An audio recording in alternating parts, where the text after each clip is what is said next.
أعوذ بالله من الشيطان الرجيم بسم الله الرحمن الرحيم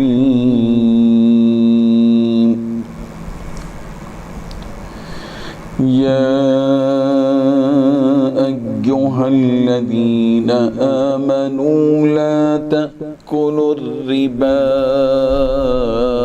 أضعافا مضاعفة واتقوا الله لعلكم تفلحون واتقوا النار التي أعدت للكافرين صدق الله العظيم. حاضرین و ناظرین، یہ درس نمبر 269 ہے، 269، اور سورہ آل عمران کی 2 آیتوں کی تلاوت کی گئی، آیت نمبر 130 اور 131۔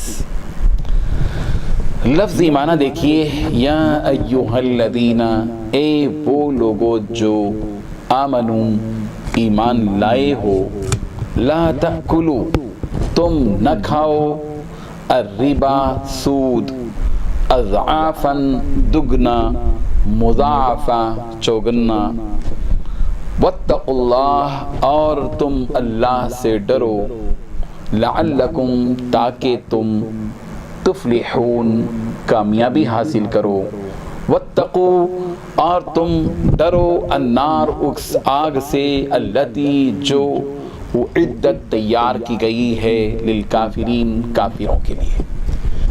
ترجمہ یوں ہے، اے ایمان والو، کئی گنا بڑھا کر سود مت کھاؤ اور اللہ سے ڈرو تاکہ تمہیں فلاح حاصل ہو، اور اس آگ سے ڈرو جو کافروں کے لیے تیار کی گئی ہے۔ بزرگان محترم، اللہ تبارک و تعالیٰ نے ان 2 آیتوں میں 3 باتیں بتائی ہیں۔ سب سے پہلی بات بتائی ایمان والوں سے خطاب کرتے ہوئے کہ اے ایمان والو، کئی گنا بڑھا چڑھا کر سود مت کھاؤ، اور دوسری بات بتائی اللہ سے ڈرو تاکہ تم کامیاب ہو جاؤ، اور تیسری بات بتائی اس آگ سے ڈرو جو کافروں کے لیے تیار کی گئی ہے۔ پہلی بات جو اللہ تعالیٰ نے بتائی کہ ایمان والو، کئی گنا بڑھا چڑھا کر سود مت کھاؤ، تو اللہ تعالیٰ نے مطلقاً یہاں سود کھانے سے منع کیا ہے۔ اس کا مطلب یہ ہے کہ سود خوری حرام ہے، سود کا جو مال ہے وہ حرام ہے۔ 1 لاکھ روپے کسی کو دینا قرض کے طور پر، پھر اس سے کہنا کہ بھئی 1 مہینے میں تمہیں اس 1 لاکھ روپے پر 10,000 روپے یا 2,000 روپے یا 4,000 روپے سود دینا ہے، یہ سود ہے۔ اور سود چاہے وہ 1 گنا بڑھا کر ہو، 2 گنا بڑھا کر ہو، 4 گنا بڑھا کر ہو، 3 گنا بڑھا کر ہو، ہر صورت میں حرام ہے۔ سود مطلقاً حرام ہے۔ اضعافا مضاعفہ، کئی گنا بڑھا کر کا یہ مطلب نہیں کہ 1 گنا بڑھا کر دیا جا سکتا، یہ مطلب اس کا نہیں ہے۔ سود خوری ایک بڑا گناہ ہے جو آدمی کو خالص دنیا دار بنا دیتا ہے۔ جو شخص سود کھانے کا عادی بن جاتا ہے، اس کے دل سے اللہ کا ڈر اور تقوی کی جو کیفیت ہے وہ ختم ہو جاتی ہے۔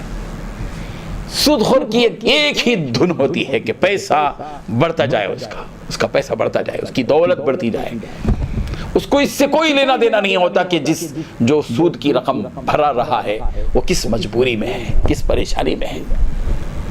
اس کی نیند حرام ہو چکی ہے، اس کی پریشانی بڑھی ہوئی ہے، اس کا جینا دوبھر ہو چکا ہے، اس کو اس سے کوئی لینا دینا نہیں ہوتا۔